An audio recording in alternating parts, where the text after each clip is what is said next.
Hello दोस्तों, आज की इस वीडियो में मैं आपको बताऊंगा कि CQRS क्या होता है। CQRS पैटर्न्स का हम यूज क्यों करते हैं अपने डेवलपमेंट में, सॉफ्टवेयर डेवलपमेंट के अंदर।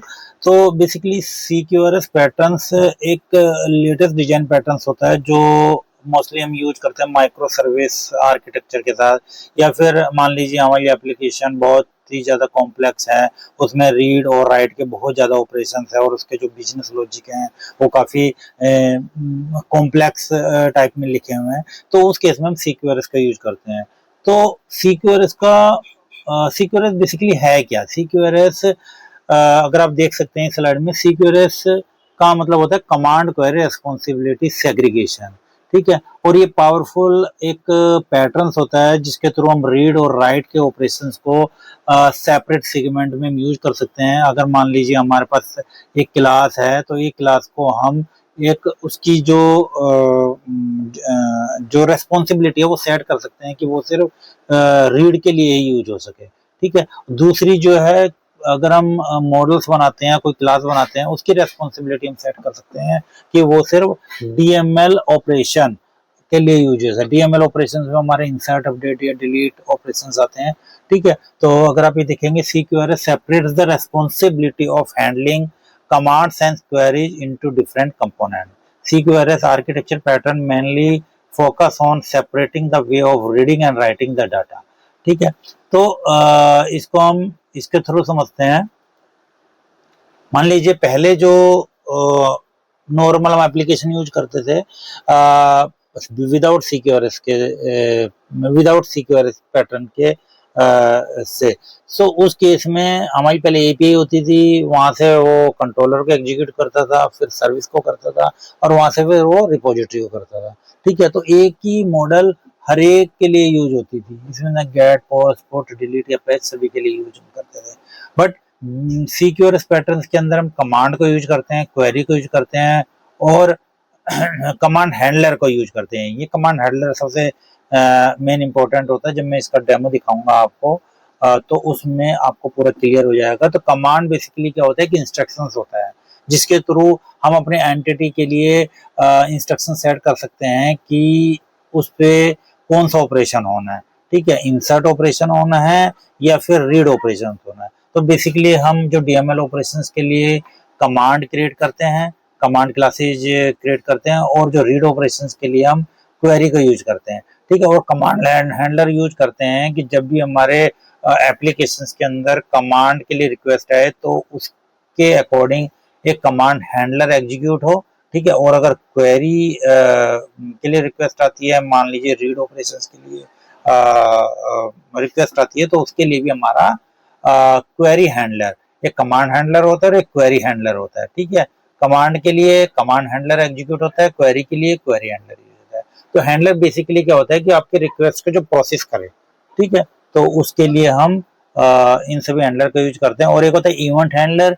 इवेंट हैंडलर होता है कि जब भी कमांड हैंडलर या फिर क्वेरी हैंडलर के थ्रू एग्जीक्यूशन के बाद जो रेस्पॉन्स आता है, ठीक है, तो वो उसके लिए कौन सा इवेंट चलता है। ठीक है, तो उसके लिए इवेंट हैंडलर होता है। ठीक है, तो बेसिकली हमारा ये जो CQRS कमांड जो फ्लो चलता है वो इस तरह से चलता है। मान लीजिए आपने कोई एक रिक्वेस्ट भेजी एपीआई से, ठीक है, प्रोडक्ट्स को गेट करने के लिए, या फिर कोई पोस्ट मेथड भेजा। मान लीजिए आपको कोई प्रोडक्ट सेव करना है, तो पहले वो कंट्रोलर के पास जाएगा, कंट्रोलर से वो कमांड गेटवे के पास जाएगा, और फिर वो कमांड गेटवे के बाद कमांड हैंडलर उसको एग्जीक्यूट करेगा, और देन वो एग्रीगेट करके उसको रिटर्न कर देगा। इस तरह से रीड ऑपरेशंस के थ्रू भी हमारा जो कमांड है, कमांड गेटवे की जगह हमारे क्वेरी गेटवे चलता है, और क्वेरी गेटवे के थ्रू हमारा हैंडलर चलता है, और वहां से वो डाटा को गेट करके लाता है।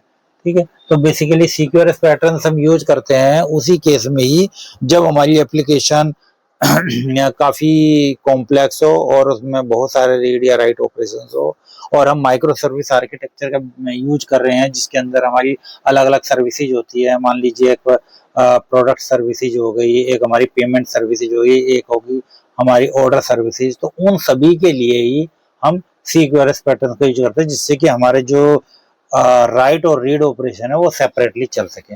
ठीक है। इससे हमें यूनिट टेस्टिंग में भी आसानी मिलती है। मान लीजिए बहुत सारे डेवलपर हैं, वो यूनिट टेस्टिंग भी कर रहे हैं और कुछ टीम है जो कि डेवलपमेंट कर रही है, ठीक है, तो उसके लिए भी ये बहुत बेनिफिट्स होता है। तो इसको हम एक डेमो में समझेंगे।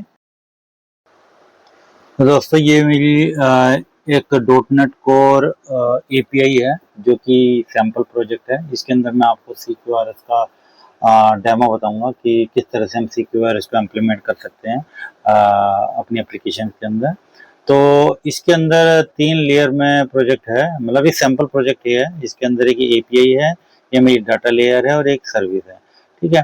तो सबसे पहले तो जो सर्विस है, यानी कि सबसे पहले आपको एक न्यूगेट पैकेज इंस्टॉल करना पड़ेगा, जो आपको इंस्टॉल करना पड़ेगा इस नाम से MediaTR.extensions.microsoft डिपेंडेंसी इंजेक्शन, ठीक है। तो ये जो भी प्रोजेक्ट आपका वर्जन है, तो उसी वर्जन के अकॉर्डिंग आपको ये इंस्टॉल करना पड़ेगा।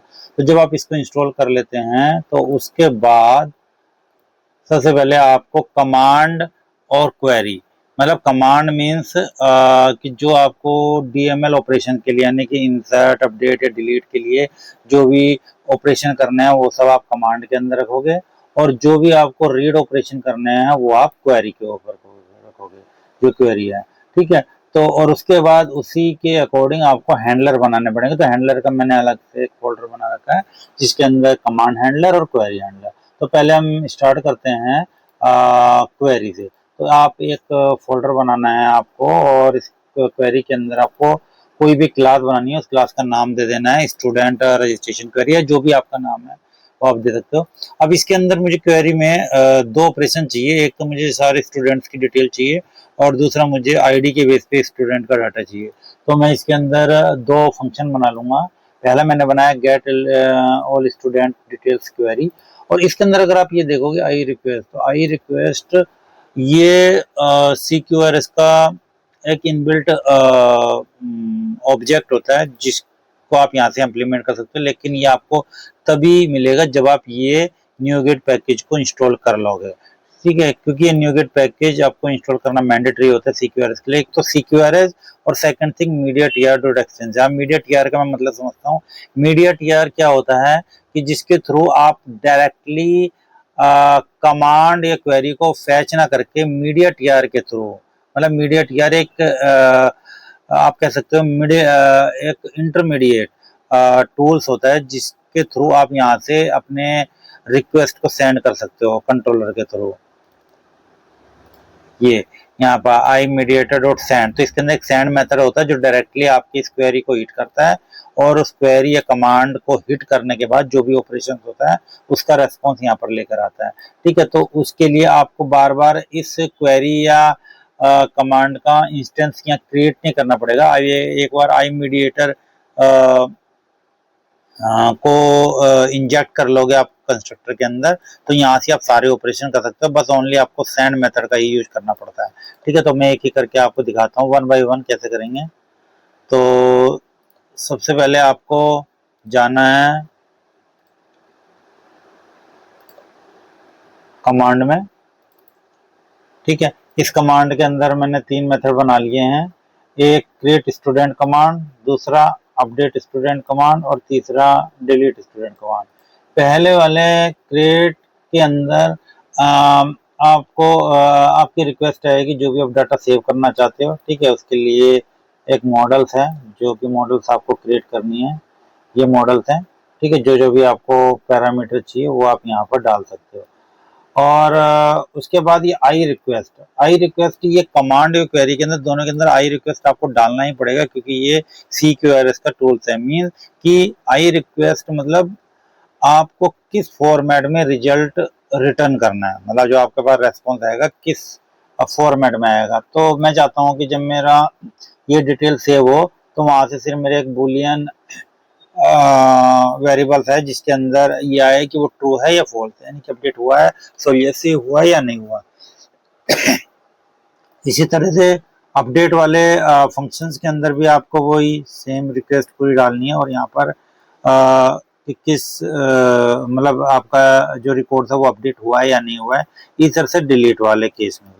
तो 3 मैंने ऑपरेशन बनाए हैं जो कि कमांड का पार्ट है, ठीक है। और एक सेपरेट फोल्डर मैं बनाऊंगा क्वेरी के लिए, ठीक है। इस क्वेरी के अंदर 2 फंक्शन मैंने बनाए हैं, जो कि एक है सभी स्टूडेंट्स की डिटेल्स को गेट करने के लिए, दूसरा आईडी के बेस पे स्टूडेंट की डिटेल्स को लाने के लिए, ठीक है। इसमें आपका पूरा डाटा आएगा, इसलिए इसमें किसी पैरामीटर की जरूरत नहीं है। इसमें आपको आईडी के बेस पे रिकॉर्ड लेके आना है, तो ये पैरामीटर आपको बनाना पड़ेगा। इस सेम कंसेप्ट इसमें भी हो जाएगा, आई रिक्वेस्ट, और इसमें जो डाटा रिटर्न होएगा वो एज ए लिस्ट रिटर्न होएगा, ठीक है। और इसके अंदर ओनली एक सिंगल रिकॉर्ड रिटर्न होएगा, तो इसके लिए आपको एक क्लास बनानी है जिसके अंदर आपका रेस्पॉन्स गेट होगा, ठीक है। तो ये तो बना लिया हमने कमांड एंड क्वेरी, ठीक है। तो मींस कमांड हम बनाते हैं जब भी आपको कोई डीएमएल ऑपरेशन चाहिए, उसके लिए कमांड बनाइए, और क्वेरी बनाइए जब आपको कोई रीड ऑपरेशन है। तो इसके लिए क्या होता है कि पहले के एप्लीकेशंस के अंदर जैसे मैंने आपको पहले बताया है कि पहले वाली जो एप्लीकेशंस होती है, यानी कि जिसमें रिपोजिटरी पैटर्न एक्सेस होता है, तो उसमें हम नॉर्मली क्या करते हैं कि डीएमएल और डीडीएल दोनों ऑपरेशंस के लिए हम एक ही क्लास का यूज करते हैं। तो वो छोटे प्रोजेक्ट के लिए तो ठीक रहती है, बट अगर बड़ा प्रोजेक्ट होता है, कॉम्प्लेक्स प्रोजेक्ट होता है, या माइक्रो सर्विसेज यूज कर रहे हैं, तो उस केस में हमें सीक्वेंस पैटर्न का यूज जरूर करना चाहिए, जिससे कि हमारे जो कमांड और क्वेरी है वो सेपरेट चलते रहे, उनकी जो क्लासेज है वो डिफरेंट मतलब एक्सेस हो पाए। तो हमने कमांड बना लिया है, क्वेरी बना लिया, अब इनके अकॉर्डिंग हम हैंडलर बनाएंगे। तो हैंडलर के लिए मैंने दोनों के लिए अलग अलग फोल्डर ना करके एक हैंडलर के अंदर दोनों के फोल्डर बना लिए हैं, कमांड हैंडलर और क्वेरी हैंडलर। तो कमांड हैंडलर के अंदर स्टूडेंट रजिस्ट्रेशन कमांड हैंडलर, पहले हम इसको चेक करते हैं, ठीक है। तो एक हैंडलर बनाया, और इसके अंदर आई रिक्वेस्ट हैंडलर, इसके अंदर जब हम कमांड क्वेरी बनाते हैं, जो लास्ट हमने बताया, उसमें हम आई रिक्वेस्ट का यूज करते हैं, और जो हैंडलर होता है उसके अंदर हम रिक्वेस्ट हैंडलर का यूज करते हैं, रिक्वेस्ट हैंडलर का यूज करते हैं, ठीक है। तो इसके अंदर हम क्रिएट स्टूडेंट कमांड का यूज करते हैं, और क्रिएट स्टूडेंट कमांड हमारा क्या होगा, क्रिएट स्टूडेंट कमांड होगा जो आपने लास्ट वाली फाइल में कमांड क्रिएट किया है, ठीक है, वो वाला उसको पास करना पड़ेगा, और उसका जो रिजल्ट है जिस फॉर्मेट में आएगा उसको पास करना पड़ेगा। मीन्स अगर हम ये देखें, ये है हमारा कमांड, अभी मैं क्वेरी को रिमूव कर देता हूँ, ठीक है। तो ये क्रिएट स्टूडेंट कमांड है, तो इसको हमें पास करना होगा इसके अंदर, और सेम इसी तरह से जो हमारा रेस्पॉन्स है, ठीक है, उसको हमें पास करना होगा ये। और यहाँ पर रिक्वेस्ट हैंडलर हमें यूज करना पड़ेगा, क्योंकि ये हैंडलर हम बना रहे हैं, ठीक है। इसके अंदर हम कमांड एक क्वेरी बना रहे थे, तो उसके लिए हमें आई रिक्वेस्ट का यूज करना पड़ता है। तो यहाँ पर हम बनाया, उसके बाद हमने डीबी कॉन्टेक्स्ट, जो हमारी एंटिटी फ्रेमवर्क का जो डीबी कॉन्टेक्स्ट है, उसको हमने इंजेक्ट किया कंस्ट्रक्टर के अंदर, और देन इसके अंदर एक हैंडल मेथड्स होता है, ठीक है। उस हैंडल मेथड के अंदर ये हमारा इनबिल्ट सीक्यूआरएस का एक मेथड होता है हैंडल, इसके अंदर हमें दोनों को पास करना पड़ता है। एक हमें इसके इंस्टेंस को पास करना होता है, और दूसरा हमें जो कैंसिलेशन टोकन्स होता है कि जब हमारी पूरी रिक्वेस्ट कंप्लीट हो जाए तो हमारा जो टोकन है वो कैंसिल हो जाए, तो उस केस में ये करना होता है। और यहाँ पर हमने इसको इंसर्ट किया, देन और यहाँ पर इसकी स्टूडेंट की आईडी को हम लेकर आ गए कि हमारा कौन सा स्टूडेंट सेव हुआ है, उसकी आईडी को हमें लेकर आना है, ठीक है। तो ये हो गया। इसी तरह से हमारा सेकंड मेथड है अपडेट वाला, ठीक है। इस अपडेट के अंदर भी हमारी रिक्वेस्ट आएगी, डाटा अपडेट होगा, और ये रेस्पॉन्स रिटर्न करेगा बुलियन के अंदर। तो इसके लिए भी हमारा हैंडलर है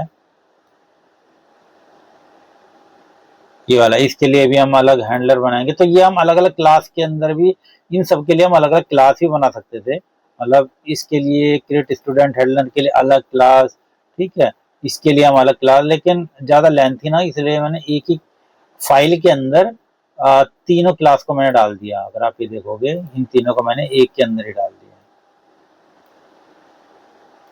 ठीक है। तो हम दूसरे पे आते हैं, अपडेट हैंडलर। इसमें भी सेम वही कंसेप्ट यूज होगा, आई रिक्वेस्ट हैंडलर, यहाँ पर अपडेट स्टूडेंट कमांड मतलब अपडेट स्टूडेंट कमांड, ये हमारा जो है कमांड है, इसका नाम और इसका रिटर्न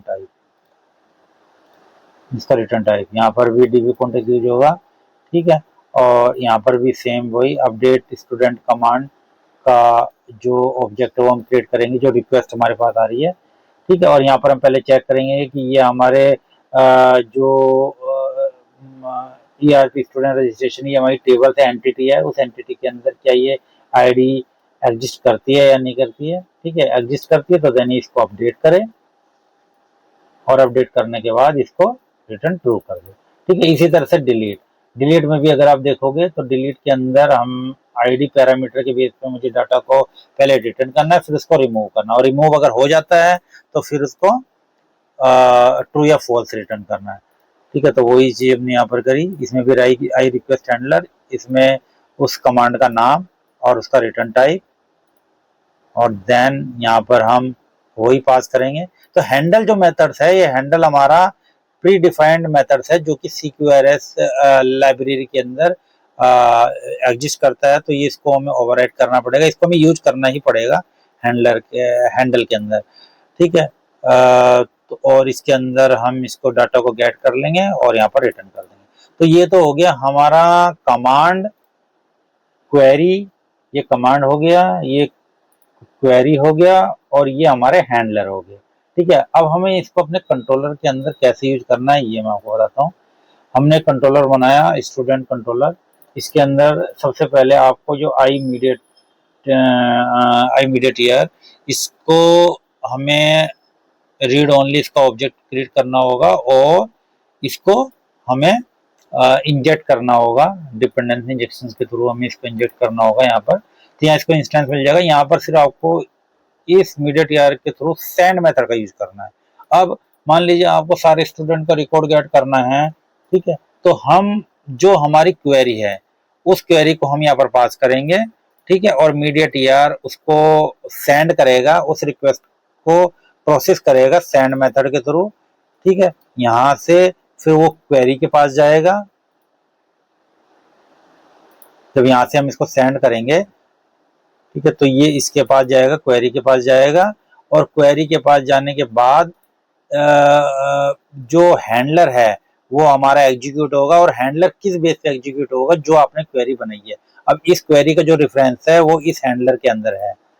अगर आप ये देखोगे, इस क्वेरी का यूज जो है ना, सॉरी, इस क्वेरी का यूज इस हैंडलर के अंदर है, ठीक है। इस हैंडलर के अंदर है क्रिएट स्टूडेंट कमांड। तो इस वजह से जैसे ही आप किसी क्वेरी को हिट करोगे, ठीक है, तो उसी क्वेरी के अकॉर्डिंग या उसी कमांड के अकॉर्डिंग ही उसका हैंडलर एग्जीक्यूट होता है, और आपकी रिक्वेस्ट प्रोसेस होती है, और रिजल्ट रिटर्न होता है। अब मैं इसको एक बार चला के दिखाता हूँ, और मैं इसको डिबगिंग मोड पे लगाता हूँ, जिससे कि आपको पता रहे कि किस तरह से हमारा एग्जीक्यूशन चल रहा है। तो इसके लिए हम स्टूडेंट कंट्रोलर पर ही यहाँ पर ब्रेक पॉइंट लगाते हैं, ठीक है। इन सभी के ऊपर मैंने ब्रेक पॉइंट लगा दिया है,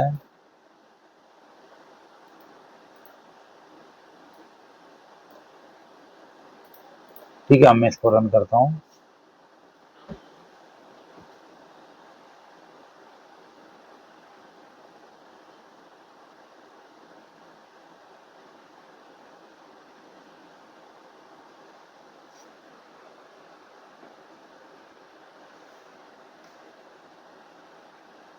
तो इसके लिए मैंने यहाँ पर टोकन का यूज भी किया हुआ है, कि मतलब ये सिक्योर की है एपीआई, ठीक है। तो इसमें जब पहले हमें यूजर नेम और पासवर्ड के बेस पे पहले टोकन जनरेट करना होगा, और टोकन के बाद फिर ऑथेंटिकेट करना होगा एपीआई को, और देन हम सिक्योर यूज करेंगे।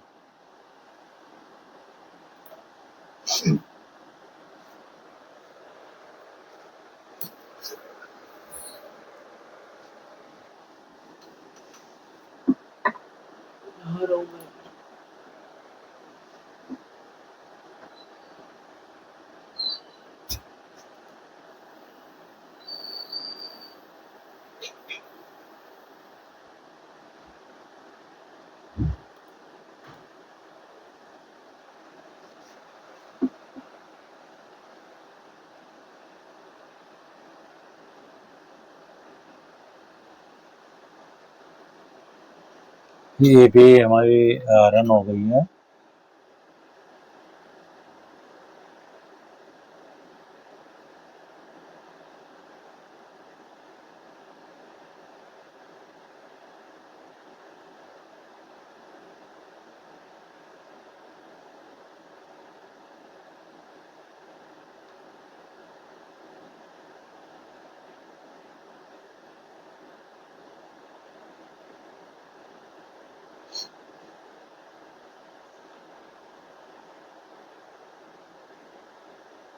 तो ये हमारी एपीआई रन हो गई है। स्वैगर वाला पेज अभी ओपन हो जाएगा।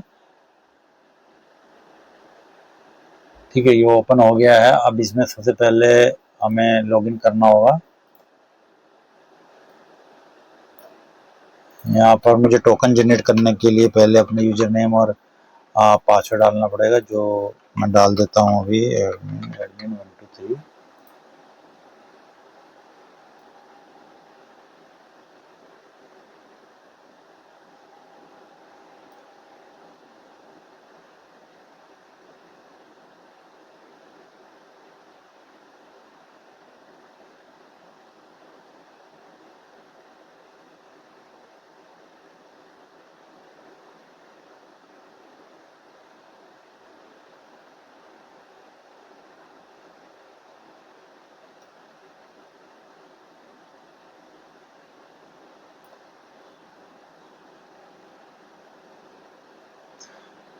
तो ठीक है, तो ये टोकन जनरेट हो गया है। इस टोकन को मैं कॉपी करता हूँ और अपनी एपीआई को ऑथराइज करूँगा। ठीक है, ये ऑथराइज होगी। और अब हम सबसे पहले देखते हैं स्टूडेंट्स हमारे कौन कौन से स्टूडेंट्स है जो डाटा है। पहले हम इसको एग्जीक्यूट करते हैं। तो जैसे मैं सभी स्टूडेंट्स की को फैच करने के लिए इस एपीआई का यूज करूँगा। तो एग्जीक्यूट करता हूँ, तो ये हमारा ब्रेक पॉइंट एग्जीक्यूट नहीं हुआ है। एक मिनट, सॉरी, ऑथराइज तो मैंने कर दिया था। एक मिनट।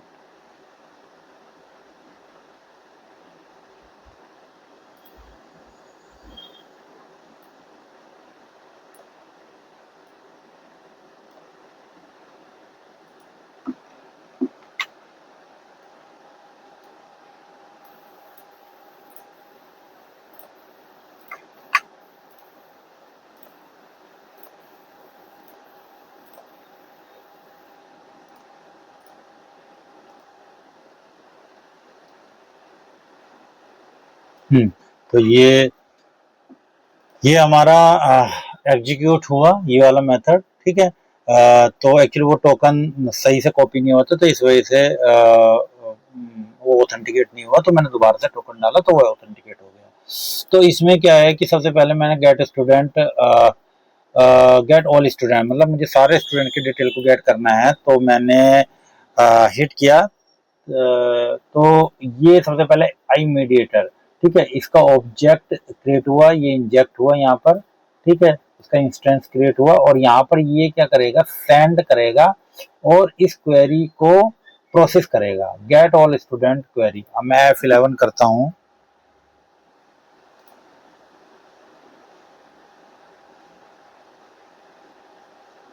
ठीक है दोस्तों, तो ये देखिए, ये क्वेरी जो है ये हिट हुई। ठीक है, यहाँ से ये सीधा जाएगा कमांड के, क्योंकि पहले क्वेरी पे एग्जीक्यूट करेगा, क्वेरी के बाद इस क्वेरी का रेफरेंस जिस हैंडलर के अंदर होगा वो हैंडलर एग्जीक्यूट होगा। ठीक है, ये देखिए,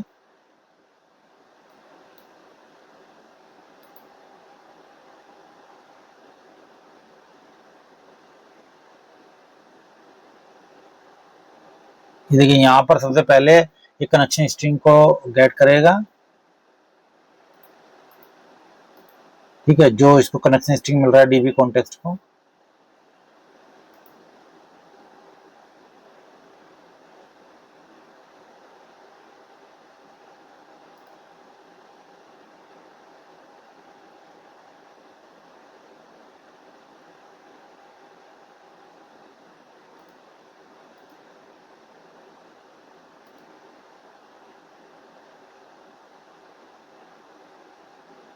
ठीक है, अब ये देखिए कमा हैंडलर एग्जीक्यूट हुआ, यहाँ पर डीबी कॉन्टेस्ट का इंस्टेंस क्रिएट होगा और यहाँ पर ये जो हैंडलर है, मैं यहाँ पर ब्रेक पॉइंट लगाता हूँ अब, और अब आपको दिखाता हूँ।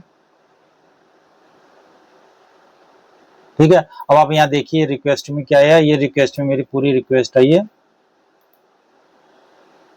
ठीक है, ये पूरी की पूरी रिक्वेस्ट आई है जो हमारी क्वेरी है। ठीक है, उस क्वेरी के अंदर पूरा का पूरा डाटा आ गया ये वाला, और यहाँ पर ये डाटा सेव होगा और सेव होने के बाद ये रिटर्न करेगा।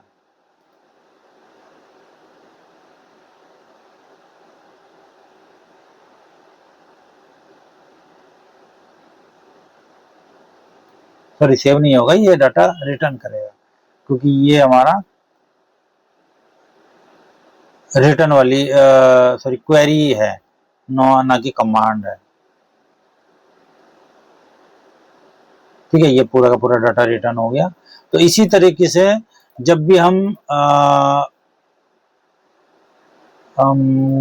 इस पे जाते हैं कंट्रोलर पे, तो जब भी हम कोई भी ऑपरेशन करते हैं CQRS के थ्रू, तो iMediaTR क्या करता है, एक इंटरमीडिएट पैकेज है जिसके थ्रू हमें डायरेक्टली कमांड क्वेरी का इंस्टेंस अपने कंट्रोलर पर ना बनाने के बजाय हम मीडिया के थ्रू, जैसे आपने यूनिट ऑफ वर्क पे काम किया होगा रिपोजिटरी पैटर्न पे, तो हमें सभी रिपोजिटरी का जो इंस्टेंस है वो क्रिएट नहीं करना पड़ता।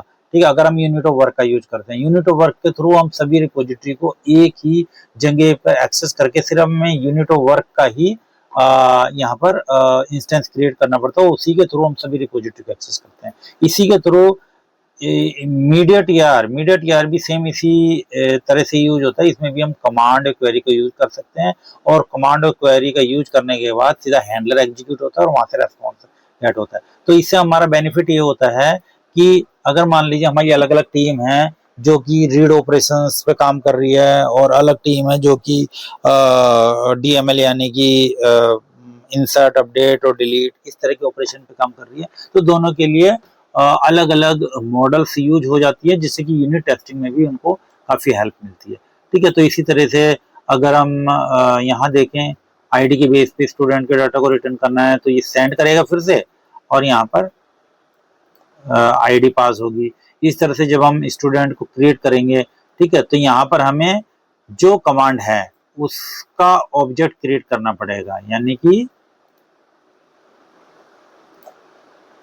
इसका ऑब्जेक्ट हमें क्रिएट करना पड़ेगा, क्योंकि हमें रिक्वेस्ट तो पास करनी है ही। जब यहाँ पर हमारा डाटा आएगा, ठीक है, जो पेलोड आएगा उस पेलोड के बेस पे हमारा जो हैंडलर है वो एग्जीक्यूट होगा। हैंडलर कौन सा, ये वाला। तो इसको भी मैं करके दिखाता हूँ आपको।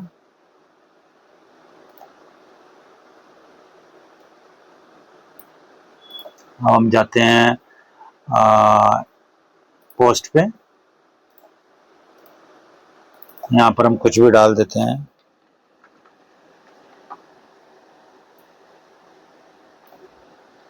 ये डेट हो गई हमारी, ये नेम हो जाएगा टेस्ट, जो जो भी आपको इंफॉर्मेशन डालनी है वो आप डाल सकते हो। ठीक है, ये मेल,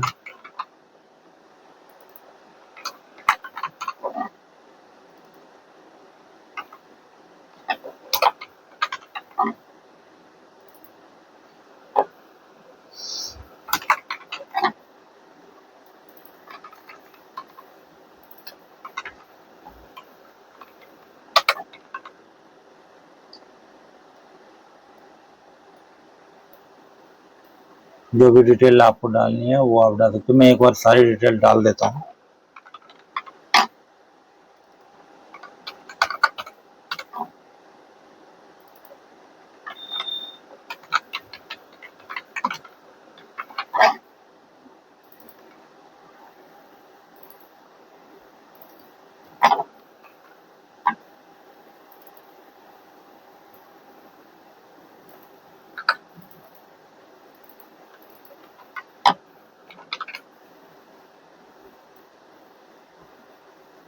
ठीक है, ये डिटेल डालने की जरूरत नहीं है, मैं इसको एग्जीक्यूट करता हूँ।